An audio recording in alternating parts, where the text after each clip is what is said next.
looking good, Italian Job. Feeling good, Tommy boy. How are you, my friend? Man, if I was any better, I'd be twins. The sun is finally shining in Greensboro. I had a great workout. We've got a VQ tomorrow morning. We're going to celebrate a guy. Guys in Natville are finally getting geared up for Grow Ruck 26. Just got news that I'm now going to be able to be in attendance in the form of a heckler on the sidelines, but I love my Grow Ruck crew. So I'm excited. I'm going to be able to be there in a little bit more than just spirit. So it's been a good one. How about you? Well, I'll tell you, I'm a little bit exhausted from this morning's workout. We'll talk about that a little bit as we introduce our guest today. But I'll tell you, anytime competition is involved, a lot of times guys up the ante. And because of that, it's rolling into, gosh, it's tough to keep my eyes open as I head into meetings this afternoon because it was a pretty tough one. With that being said, I want to make a mention of something from last week before we jump into the meeting today. And Tommy boy, I didn't tell you about this, but I saw it come through this morning. F3 Louisville took our M Challenge and has rolled out a QvQ M Challenge in the month of March. So the object of the game is at some point during the month of March, plan a date for you and the M. Don't tell her about it. Set up the night, arrange for childcare, do something completely unexpected. Also, I knew how you like to add a foot. If I knew how to add a footnote in WordPress, I would put it here to remind you, like a ninja, make sure she doesn't already have plans for you. Next, take her on a date, show her the best time that she's had since before you were married, then call home and do whatever. If you need some help, maybe play some Al Green. The final thing, this is the important part, write her a backblast. But Bird, what is this backblast you speak of? And he gave an example. So Louisville has taken the challenge we're trying, and they are having the month of March. The guys are going to do an M challenge to take their wives out on a date. So for the tens of listeners we have, that is freaking outstanding. Yeah. Kudos to you guys. And actually, I will be, when this drops, I will be roaming the district that we call Louisville. And so, fellas, I'll be looking for you for a workout this weekend as I'm there for a ginormous volleyball tournament for the 2.0. So well done, gentlemen. That makes Papa proud, especially the Al Green. That's right. You know what the sexiest two animals in the barnyard are, don't you? Oh, brown chicken, brown cow? Brown chicken, brown cow. Got it. All right. Oh, man, this is once again off the rails. Let's jump into the point of today's message, and that's QvQ Challenge. A lot of our guys are looking for CSOPs or challenges or things worth trying. That's why we call it the Stuff Worth Trying podcast. And I want to introduce you to a friend of mine. His name is Byron Nash. We call him River Rat. He straddles the line between the Fort region in Fort Mill, South Carolina, and the Rock region in Rock Hill, South Carolina. Literally, his neighborhood is on the river that divides those two, and he has come up with something. This is year 2 of the QvQ Challenge. So, River Rat, in typical F3 fashion, tell us about yourself. How'd you get your name? What does it stand for? And then we'll jump into the QvQ. Hey, guys. Thanks for having me on. So my name is River Rat. I've been posting since 2015, and I got my name from my outdoor activities. I do a lot of kayaking, and anything in the woods or on the water is kind of my jam. So that's kind of what I do. But I've been pretty active and enjoying F3 since way back then, and try to get on the trails as much as I can. So Tommy boy, this is always an awkward thing to tell another guy when you see him outside of the gloom. But River Rat, you look different with clothes on, with non-workout clothes on. Yes, I'm not wearing my usual tights. There it is. It's one of those things that's always awkward when you say it to somebody in the grocery store or at church or someplace. You look different with clothes on, because then people automatically assume, whoa. What I meant was workout clothes for those who are keeping notes at home. So, Tommy boy, that's our buddy River Rat. This QvQ Challenge has been a pretty cool thing. Start us off with a question for River Rat. What do you think? Yeah, I dig it, man. And kudos to you as well for reaching out and sharing with us, because this is what this podcast is all about. Italian Job hit on it quickly. But, stuff worth trying is stuff worth sharing. So I applaud the fact that you reached out and told us a little bit about the QvQ Challenge. But we know what it is. For the guys that are listening in, why don't you share what, in fact, the QvQ Challenge is? Yeah, so I can't take credit for coming up with the idea completely. I think that somebody in the fort had run it before. And so I asked a couple of questions. There was a couple of guys like Hardwood and Bobber up there were trying to get me to do something like that. I run a site called the Joint Operations Command. Start back with that. So the Joint Operations Command is it's a Rock Hill AO, but it was started by some guys years ago with the intent to bring the two regions together because it's close to the border. Like he said, it's on a neighborhood that's very close to the river that divides the two regions.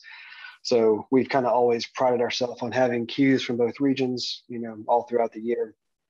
But I looked into the Q versus Q idea as just a way to get some extra invigoration into the site. That because of its location, kind of being in between the two, most of the population center for Rock Hill is kind of on the other side of town. We didn't typically get huge numbers at this AO, but I just saw a good potential to kind of bring some guys out for an event. And so I started reading some of the ways that people had done some Q versus Q in the past, and then just sort of take a lot of good ideas from that and added some new ideas. But basically the Q versus Q is where you have two different Qs, usually from, could be different areas or could be the same area, face off against each other in some manner by sharing the Q during a workout. And then you have the packs do some kind of voting system to determine who the winner is. So that's kind of the basic fundamental. The way we've done it over the past 2 years is I invite 4 Qs from each region. We'll have a Q from each region from each on each day, and they each get 2 10-minute blocks of time to do their workout. I do a 5-minute warm up, and then let one guy go 10 minutes, next guy goes 10 minutes, we go back and forth. And at the end we vote and we see who the winner is. And so last year and this year, March has 5 weeks. So the 5th week, the finals week. So I take the winner of each of the 4 weeks and pit all 4 of them against each other in a mind-blowing, each guy gets 10 minutes, just turns into 4 workouts in 45 minutes, finals. And so we kind of have a winner, we have a trophy, and but the main thing is everybody has a good time. It's a great way to connect each other together. You already answered my question in the back of my head, because I was wondering, me trying to cheat the system, I would just queue last to make sure that whatever they got dealt beforehand wasn't going to last past my workout. So I would just automatically win. But the 10 minutes on, 10 minutes off, back and forth is brilliant. So I'll give you a rundown. Go ahead. River Rat. Sorry about that. No, go ahead. This morning, River Rat did our warm up, and it was a solid warm up to get us going. And immediately we jumped into Tinker Toy, who had the first 10 minutes and just started crushing us with every variation of burpees that you can imagine, which was great joy. He transitioned a little bit early. As a matter of fact, I don't think he transitioned it over. I think what happened next was Tesh took it from him, and he brought an additional 10 minutes of pain, which also included surprising burpees of different varieties. Went back to Tinker Toy and went back. We played this game back and forth, and at the end, it was difficult to hold the phone up to do the Name-A-Rama. We all felt it. So I've got a question for you, River Rat. How do you choose a cue from each region? Do you try to match up based on age, based on, what kind of workouts they tend to lead? How did you match up, for instance, how did you match up Tinker Toy and Tesh from the 2 regions this morning? It's a bit of if you've ever tried to schedule a meeting with a bunch of people at work, it's a little bit complicated like that. So a lot of times when I start finding out the cues, I'll either have people in mind when I come into it, or I'll start asking around. Like this year, I let the guys who were the cues last year weigh in on who they thought, at least I took their input and got some ideas of who to tap. And then some guys have date conflicts, so I'll say, hey, I need you for March. Which dates can you not do? And then usually that gets me about 50% of the way there. And then I start thinking about who would be 2 guys that kind of would pair off well together. And I know both Tesh and Tinker Toy are kind of legendary for their beatdowns. So I thought it would be good to put them together. Next week we have, even though one's younger than the other, we're kind of skewed a little younger on the age there. I did originally have 2 respects 1 week for this time, but one of them had to bow out for schedule changes. So I was excited about maybe having a respect week pair off. So that's, sometimes it's like that. Sometimes it's just people say, hey, I can't make these weeks, but I can do this week. And so that pushes them there, and I just kind of shuffle and, see what works. But if I can pair them up like that, I I try to get people together that I think are going to bring interesting dynamics. Well, are you? Everybody plays nicely. Yes, they do. Yeah, it's just trying to compress. If you ever run a queue, you're trying to get everything done in 45 minutes, but then if you try to cut that in half and then cut it in half again, it's really challenging. Like I really handed to the queues to try to fit that in, and it just ends up being a ridiculous smoke fest because they're in a hurry to get to their. Each queue is like, oh, I got to get to this parking lot. So we all take off running and do all this stuff really fast, and like, oh, time's up, everyone back here, and it ends up being really fast paced on the workouts. It's really hard. How do you keep track of? How do you keep track of the time? How do you know when somebody's time is up? Are you trusting their watches, or do you keep a running clock going? How do the guys know when their time is up? Yeah, so I've been using kind of like a Tabata style interval timer. And so I give myself 5 minutes. I do 10 minutes for each guy. And I have a series of beeps or warnings. I try to give some audibles out when we're about a minute or 30 seconds away. Today, when they went a little rogue on me, and the second cue, about a minute from the end of the other guy's time, he just took off running, and everybody just started following him. So, but they were cool with it. And then I think they made up for it on the other side. So, it depends. Sometimes we have to prompt them, and sometimes they just take off running. But I think maybe starting next week, I might subtract from the workout and build in 30 seconds of kind of transition to let. Sometimes people want to use a particular section of the AO, and the other guy wants to use a different section. So you have to kind of help them manage that. And I let them decide who goes first. And I encourage them to work together on. Most of the guys are fairly flexible with what they're doing. So if they kind of say, hey, well, I'm going to be over here, they can kind of plan their workout a little bit to where they end up in the right section. So we're not having to run the packs all over the place in super limited time. So you talked a little bit about like a March Madness bracket style, right? So how are you keeping score? Like, what does that look like? Is it how many buckets of Merlot you're filling, or what is that? That would be a good way to do it. So I changed the scoring system up just a little bit as far as the mechanics this year, but I score on 3 categories. And so we have difficulty, creativity, and usage of the AO.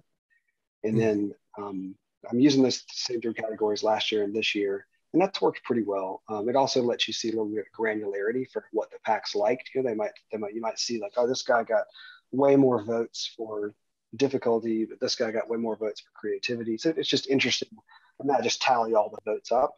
And so last year I printed out little paper ballots, and I handed out pens and pencils and stuff to everybody. It got a little bit hard to track down, 30 pieces of paper and count them up while everybody's doing announcements. And also people would sometimes write like they either wouldn't vote enough times or they would vote too many times. I had that happen a lot because a lot of the guys don't want somebody to, like we had several guys comment today that, man, both of those were great. They tied. But we can't have a tie. So this time what I did was I put little jars out and gave everybody 3 little beads or little marbles, and that way they don't have any extra to vote, and they have to vote, and that way the counting ended up being straight. So I just used a whiteboard today to write everything down. It was a lot faster to do it that way than the paper last year. I like it. If tiebreaker, you could always go to like how many guys need help off the toilet 6 hours later. So I'm just going to throw that out there as a helpful suggestion. Yeah, we've come close to having a tie. We have not had one yet. Nice. One of the things that River Rat you do afterwards is you kind of do an audio backblast, so to speak, of, hey, here's a rundown of how things went today, which you've done for each one of these for the past couple of years now. You've kept that running. But for the guys who don't make it out, it gives them an opportunity to say, oh, wow, that was really close. I need to be there next week to support my guy. And and here's something I've noticed, River Rat, and you've probably seen it too. A lot of times, or at least last year, it felt like they were toting the company line. I'm going to vote for my guy in my region, or I'm going to vote for my guy in my region. But today, I don't think that was the case at all. I think it really came down to the guys saying, this guy was more creative. This guy used the AO a little bit better, and this guy's workout was more challenging, because when you write it out on that whiteboard, it was easy to see, where the guys scored the highest. And today the vote was only the winner only won by 2, so it was really close considering there were 15 guys there. Yeah. I think the categories do help a lot. And whiteboard's going to help this year, because last year I would have to post those numbers later And sometimes I would do that in a video. I do try to do a video every time after everybody leaves or I get home. I just kind of recap what's going on because I'm trying to keep the excitement high and get more people out next time. And also I try to goad the two regions a little bit into, like I posted something on the Slack channel for the Rock Hill guys. I said, hey, today Fort Mill had 10 guys and Rock Hill only had 5. Can we switch that next week? Can we get them? So that worked a little bit last year. Try to get, sometimes we'd show up and one of the regions would be a little less represented. Calling guys out to pack their bags for the guilt trip. It's usually a brilliant tactic to get more participation. I also like the idea of the creativity with use of the AO, right? Because you could spend enough time on the interwebs and come up with a very difficult workout. And guys who have queued quite a bit and have a legacy can always slap together something brutal. Nothing shuts up a PAX like a bear crawl around the perimeter of a soccer pitch. But the idea of using an AO, I think, is brilliant because not only do guys get new ideas from that, but the concept of how to build a great workout with what you have. I think everybody listening to this has probably run past a paid gym and done monkey humpers in front of the window, right? But just the idea of knowing that with a cinder block and a pair of gloves that you can get a solid full body workout, or a track and a creative mind. And just seeing guys come up, I would imagine seeing guys come up with ideas, especially this being the second year over last year, has got to be fun. And kudos to you for staying on top with backblasts and shouting guys out. And, I know backblasts have a tendency to ebb and flow, but man, when well written, that's the secret sauce to what keeps a guy coming back to F3. Even if he's removed from the fellowship because he's on the IR, he can still hop online, check out what his boys are up to, and give him kudos. So well done. So since this is the next year, the following year, right? What did last year's results look like? And not just who won, but did you see attendance gains? What happens when you start to cross those regions together? What did that look like? Yeah, so I feel like last year was really, really well received. A guy named Johnny Utah, who's quite a specimen and probably should have won going into it. If anybody has ever worked out with the guy, he would be a surefire bet to win. So he was our winner last year. But I think everybody was really encouraged last year, since we do have the benefit of the two regions coming together. It was just really fun to see guys meeting people they had met before, exchanging phone numbers, nice. Coming together. I counted up the numbers last year. So we had 15 the first week, 20 the second, 15 the third, 18, and then 41 was the final week, which is great because this is an AO that is one of those AOs that gets, on a normal kind of day, you get 2-3 guys come out. So it's wow. It's so that's a convergence and a half right there. Yeah. So to get those kind of numbers at this AO is unique. It's not, and so it was very successful in my plan there, and also got a lot of people to see that AO, and that's some great space and great options there. It's a very pretty location, a lot of room to move around and things to do there. So I think you get people a chance to say, oh, I should come out here more, and so get a little boost like that as well. But my main goal just is always to bring people together. I'm not very competitive by nature, and so the competition part is not as important for me as the part of just seeing those two guys that haven't met each other before working out together and forming a bond, or people that hadn't seen each other in a while, that joy when they get this chance to see one of their brothers out there, that's really cool and special. And so that's really fun. So I'm hoping we can just continue to do that this year, have that same. It seems so far everybody was really stoked today. It was a lot of mumble chatter and it was good. So yeah, in between the difficulty in breathing and complaining about the number of burpees, there was quite a bit of mumble chatter. I saw several guys who were from different regions talking to each other. I've never even heard of this exercise before. I'm definitely doing this one when I go back. And there was a lot of learning opportunities today. I've worked out with both groups every week, and I saw some exercises I've never done before. And I will bring those back. By the way, Tommy Boy, have you ever done Moroccan nightclubs while laying on your chest? No. And it sounds diabolically creative. I've done, I don't know what it's called, but you bring your arms out and like lock your thumbs behind your back while you're on your chest. It's kind of like a flying bird thing. But I hate Moroccan nightclubs not even the real thing, but also just standing up. So Yeah. well done. Try it from your chest and mix in some overhead claps from your chest. I didn't realize that was going to burn us up like it did. Nor did I realize that something called the pogo stick. Do you know this one? Mm-mm. You stand on one foot and jump up and down at 20 count cadence, and then you switch feet. Never heard of it. And then the guys were like, this is hard. I don't like this. I don't want to do this anymore. And it seems like, middle school, elementary school games. And nah, man, it was, it was intense. So River Rat, I've got amazing. It really is. Do you have any pointers for any other regions that want to try this? Just anything, lessons learned that, guys should think about? Yeah, I guess the thing I would try is to, like, I marketed it pretty heavy. Was trying to start really early, both at the COT and also trying to get in the newsletters. I've tried to make, material, like whether it's like posting pictures or making animated GIFs or anything like that, or did the videos, that kind of stuff. I think just any kind of media you can put out there on the channel, whatever channel your region uses. I think that's to get it in people's minds early. If you have the opportunity to do like we're doing and have, you have an AO that's close to another region that you can pull people in, it's a great way to, try to get some interaction between two close by regions. If you have just a big enough region to handle it, it's just a good way to get everybody out. It's different. A lot of guys respond to competition. So I think the marketing is important. I think being organized with your calendar and getting that stuff set up pretty early is really important. And being well documented about everything so that it's, because if you're not careful, you could double book somebody or somebody could cancel the last minute. You're having to fill it in. I do think the voting system with the tokens is working better than the paper. So I would lean that way, come up with your own categories or however you want to do it.